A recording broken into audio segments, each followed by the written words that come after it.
예, 안녕하세요. 김승현입니다. 제가 아침까지는 조금 가벼운 마음으로 있었는데 이렇게 많은 분들이 오시고 발표를 막상 앞에 딱 두니까 좀 살짝 긴장이 되는데요. 입시사교육비 제로 7대 특별공약 이렇게 해서 정리했습니다. 윤지현 선생님 말씀하신 것처럼 이게 이렇게 그냥 총선 대선이 있으니까 좀 주섬주섬 발표해보자 이런 것은 아니고요. 지난 4년 동안에 이런 과정을 거쳤죠. 이건 대학만이고요. 그래서 제가 PPT를 만들면서 이거를 이렇게 보면서 요즘 유행하는 정봉주 의원의 깔때기를 빌리자면 정말 주여 제가 이것을 했습니까? 이런 저희가 이것을 해냈습니까? 이런 느낌이 정말 좀 들더라고요. 예. 감사합니다. 7가지 공약인데요. 첫 번째, 두 번째는 일단 이 정말 과도한 광풍이라고까지 할 수 있는 우리나라의 사교육 경향에 좀 제동을 거는 급한 불을 끄는 성격의 공약이라고 좀 보실 수 있을 것 같습니다. 좀 선행학습 금지법을 통해서 수학과 영어와 관련된 좀 과도한 이 사교육 경향에 제동을 걸 필요가 있다는 거고요. 영어와 관련해서는 이제 이렇게 정책을 실현하고 대안으로서의 내용도 좀 포함하고 있습니다. 그리고 3, 4, 5번의 공약은 그렇다라고 하면 좀 사교육을 유발하는 핵심적인 원인들, 유발의 핵심적인 원인들을 좀 대처하는 정책들인데요. 고교 체제와 고교 입시, 그리고 내신, 그리고 대입 이 3가지 문제를 3, 4, 5번의 공약으로 다루고 있습니다. 그리고 6번, 7번은 물론 초중고 교육을 정상화하는 일은 결국은 또 이 치열한 대학 경쟁의 문제와 일자리의 문제를 해소하지 않으면 초중고 단계에서의 교육의 어떤 개혁이라고 하는 것은 한계를 가질 수밖에 없기 때문에 좀 좋은 대학의 숫자를 늘리는 것, 그리고 그 대학을 졸업한 학생들이 일자리로 나가는 데 있어서 차별을 받지 않는 것, 이런 좀 6, 7번의 공약으로 좀 구성되어 있습니다. 그래서 이렇게 단계를 쭉 보시면 좀 선행학습 사교육 영어 수학과 관련된 거는 이제 유초 중고에 쭉 얽혀 있는 거고, 영어와 같은 경우는 좀 앞쪽 유초등 그리고 중학교 고등학교 단계에서 수학 좀 이럴 것 같고요. 그리고 고교 입시와 고교 체제, 그리고 대학 입시, 그리고 대학 체제와 일자리, 이런 게 좀 구성이 되어 있고요. 여기서 다만 좀 포함하고 있지 않은 것은 이제 학급당 이렇게 인원수의 축소라든가 이렇게 교사를 얼마나 배치할 건가, 이런 문제는 좀 공교육을 강화하기 위한 이렇게 별도의 좀 방안으로 필요하다고 보고요. 이 사교육 해법 제로에는 포함하지는 않았습니다. 첫 번째 공약부터 좀 설명을 드리겠습니다. 선행학습형 사교육 금지 특별법을 제정해서 수학 사교육 등을 획기적으로 경감합니다 했는데요. 일단 선행학습의 문제가 얼마나 심각하신지는 좀 아실 겁니다. 이게 지금 한 50% 정도가 선행학습에 참여하고 있다고 대답하고 있고, 저희 단체가 자체적으로 조사한 바에 따르면 그 선행학습에 참여한 학생 중에 한 40% 정도가 선행학습을 한 학기 이상 하고 있다라고 좀 대답하고 있고요. 이 사교육에서의 선행학습뿐만 아니라 공교육, 학교교육에서의 선행학습도 심각한 상황입니다. 저희가 조사한 바에 따르면 사교육 과열지구 18개 중학교 중에서 14개 학교가 고등학교 단계의 문제를 출제하고 있었고요. 그리고 자율형 사립고를 조사해 본 결과 절반이 넘는 학교가 1년에 배워야 될 수학을 한 학기에 마치고 있었습니다. 그래서 이 수학을 중심으로 한 선행학습 경향은 사교육과 공교육 영역에서 공이 좀 심각한 상황이다, 이렇게 보여지고요. 이거는 과학고등학교의 이제 모의 수능 결과인데요. 이 과학고등학교 학생들이 저희가 조사한 바에 따르면 이런 정도로 심하게 선행을 하고 있거든요. 그러니까 수학 1, 그러니까 2학년 때 배우는 수학 1을 26%, 수학 2를 20.9%, 그다음에 기하와 벡터는 3학년 마지막 과목이거든요. 3학년 2학기 때 배우고 그것까지 하고 들어왔다는 학생이 10% 가깝게 10%가 될 정도로 과거의 선행학습 경향이 아주 심각함에도 불구하고 이 수능평가 성적을 보시면 이렇게 다 1등급을 못 맞고 있어요, 과학고 학생들이. 그리고 2등급, 3등급, 4등급 이렇게 많이 있거든요. 그러니까 이 선행학습에 치중한 결과가 이 개념 중심의 수능의 문제를 풀지 못하고 있다라고 하는 것은 이 선행학습, 우리나라의 과도한 선행학습 경향은 영재교육이나 이런 것과는 전혀 지금 다른 문제다, 이렇게 좀 보여집니다. 그리고 영어의 선행학습, 초등학교 단계에서 영어의 선행학습도 좀 심각한데요. 이거는 서울의 어느 사립초등학교입니다. 초등학교 1학년들이 매일 6교시의 수업을 하고 있었고요. 매일 2시간 정도의 영어 수업이 편성되어 있습니다. 그래서 1학년에 이미 277시간, 그리고 다른 과목을 뭐 몰입교육으로 수업하는 것까지 하면 300시간이 훨씬 넘는 이 초등학교 단계에서의 영어 수업이 사립초등학교를 중심으로 상당히 현 정부 들어서 좀 이렇게 보편화된 현상인 것 같습니다.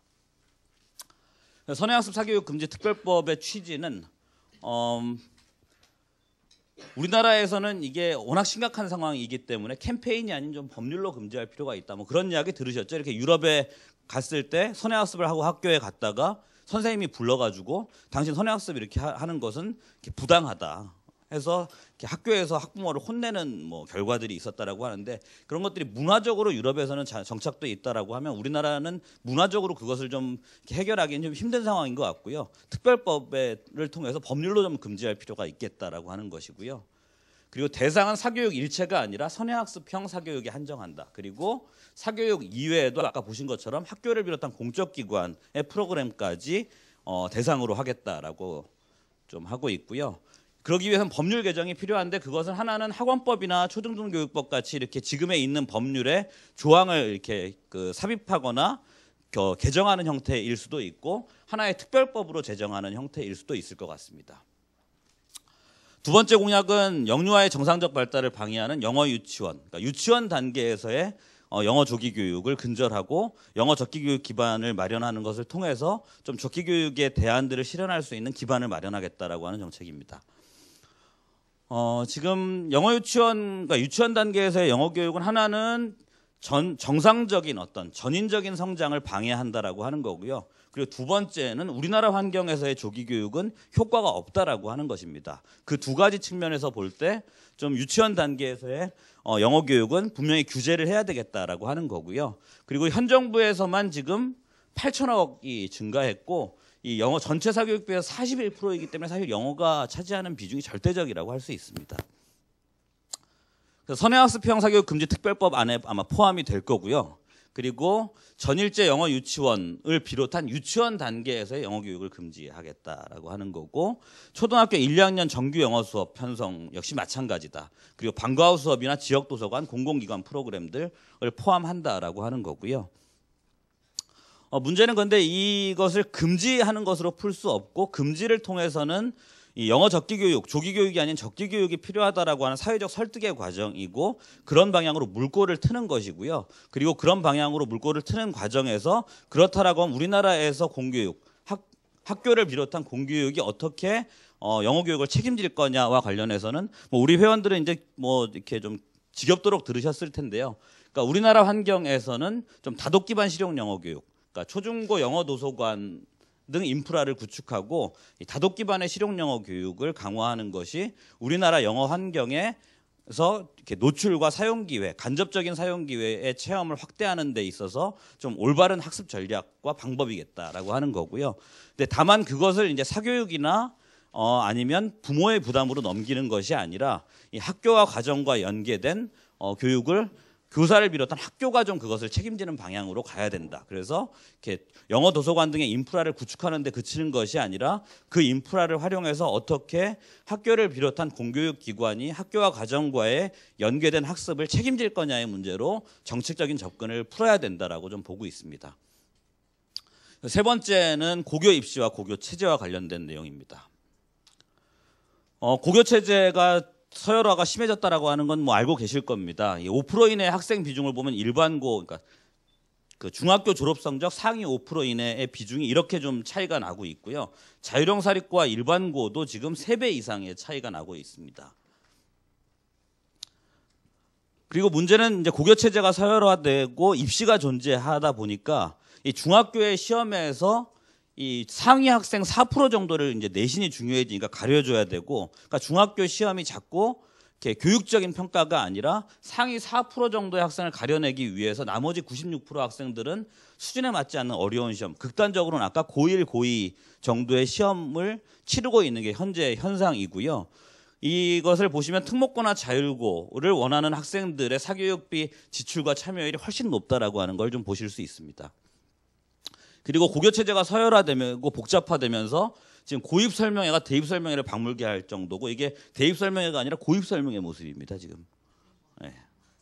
그리고 거기서 나눠주는 고교 입시 예측 및 학교 선택 전략 설명회, 이게 지금 고교 입시 설명회에서 사교육기관에서 주최하고 있는 연세대학교 강당에서 한 고교 입시 설명회 모습입니다.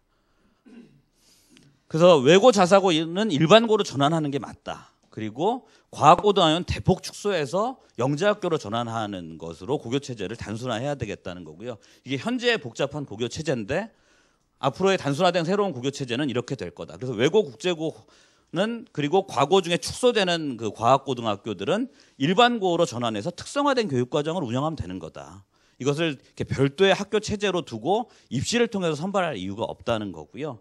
그리고 자사고 역시도 주어진 교육과정 운영의 자율권은 보장할 수 있는 거다. 그것이 어떤 성적과 경제적 이유로 입학이 제한될 필요는 전혀 없다라고 보기 때문에 일반고로 전환하는 것이 맞다고 보고, 기존의 과고 중에 두세 곳은 영재학교로 전환해서 제대로 된 영재 교육을 시키는 것으로 가는 게 맞다고 봅니다. 그리고 선지원, 후추점, 무시원 입학 전형을 전면 도입하는 건데, 이제 일반고에서는 희망자를 중심으로 선지원, 후추점 선발을 한다는 거고요. 특성화고, 그러니까 예체능이라든가 뭐 자동차, 애니메이션 같은 특성화고는 관련 과목 내신이나 실기시험 이런 것들을 좀 허용할 수 있겠다. 그리고 한 축소되는 영재학교의 경우에는 입학사정관제, 지금 제대로 하고 있는 학교들이 있거든요. 그러니까 이런 제대로 된 입학사정관제로 선발하면 된다고 보고 있습니다. 이렇게 고교입시와 고교체제를 정리하는 것은 획일화되는 것과 전혀 상관이 없고요. 오히려 좀 다양한 교육들을 가능하기 위한 최소한의 기반이다. 현재와 같이 고교 서열이 체제가 지금과 같이 존재하는 상황에서는 중학교 입시가 계속적으로 서열을 내는 객관식 중심으로 갈 수밖에 없고, 고교 역시도 마찬가지이기 때문에 이것은 좀 우리나라 교육, 중고등학교에 있어서의 교육의 다양성을 확대하는 최소한의 조건이다라고 좀 보고 있습니다. 네 번째 공약은 이제 선진국형 그런 좀 환경이 제공된 상태에서 선진국형 학교 성적 산출 제도를 도입해서 내신 대비 사교육 문제를 해결한다는 거고요. 예. 지금 내신 대비 사교육이 가장 큰 비중을 차지하고 있습니다. 현재 한 줄 세우기 단답식 주의식 패턴화된 학교 시험은 이 내신 대비 사교육의 근본 원인이고 획일화된 교육의 근본 원인입니다. 그런 상황에서는 우리나라 교사들이 느끼는 만족도는 세계 최저 수준이고요. 아시다시피 학생들이 학업 성취도는 높지만 피사 결과에서도 학업 성취도, 그러니까 학습에 대한 흥미와 자신감은 거의 꼴찌인 것들을 알고 계실 겁니다. 그러기 위해서는 이제 상대평가를 절대평가로 전환하고 학년평가를 교사별 평가, 학급별 평가로 전환하는, 그래서 이런 수업과 평가들이 이루어지도록 하는 것이 필요하다. 그러기 위해서는 아까 고교 입시와 고교 체제를 먼저 정리해야 된다. 이렇게 말씀을 드린 거고요. 미국의 경우에도 이제 SAT 대비 사교육은 생겨나고 있다고 하지만 내신 대비 사교육은 불가능하다고 합니다. 그것은 왜 그러냐 하면 수업과 평가가 학교마다 교사마다 다양하기 때문입니다. 저희가 그런 토론과 실천 운동을 이미 좀 진행한 경험이 있고요.